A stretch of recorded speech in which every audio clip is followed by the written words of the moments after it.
Hey you, it's me. Thank you for coming to see me on this impromptu video that I decided to record.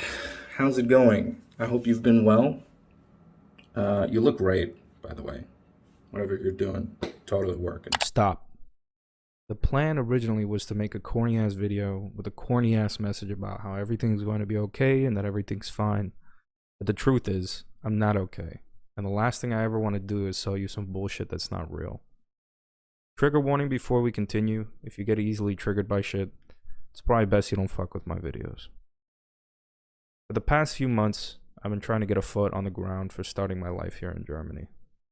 I came with the promise that things would be smooth and that help would be there if I needed it.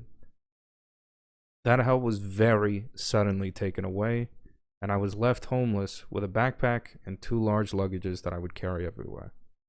You would think that the snow would make the carrying easier, but it was brutal nonetheless. I was lucky enough to find a friend that without hesitation allowed me to stay with them when they heard my situation. But before staying with my friend, I met strangers and trauma along my journey with the same kindness and attentiveness standards that I try to hold myself to. It's basically the same standards that I treat you all with. But no matter how hard you try to live in freedom, trauma always finds its way to me somehow. On the tracks, I met and rescued a suicide victim who regretted her decision last minute and tried to jump out of the way, only to lose her feet and thankfully not her life. I don't speak enough German to understand every word in the dictionary, but the pain in her voice was universal. Not physical pain, of course, but emotional pain. She was strong enough to stay awake while the medics arrived, but felt weak when posed the question of if anyone would give a shit about her taking her own life. I had to agree with her pain. Of all the people that had arrived, the people that were waiting for the next train, the janitor who scurried off into his fucking closet and away from the scene, I was the only one who stayed. When I ran to buy her water from a vending machine, not one person offered their water when they saw me spending my pocket change.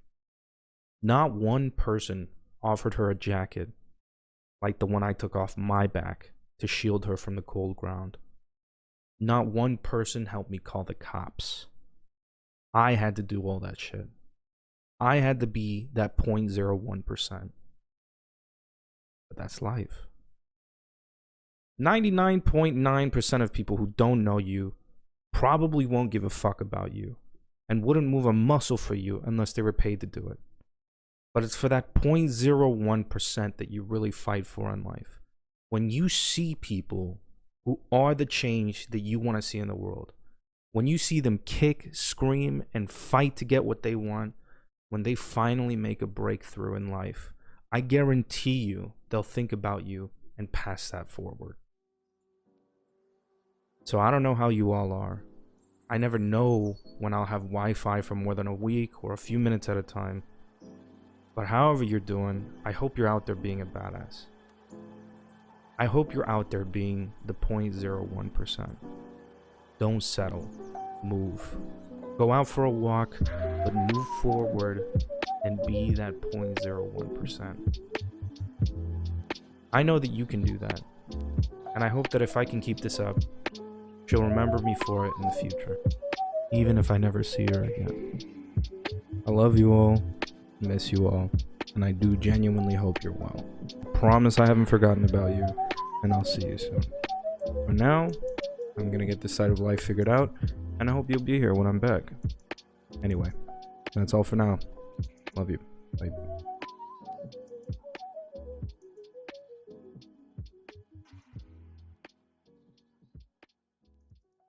We're making it work, baby. All right? We're making it work.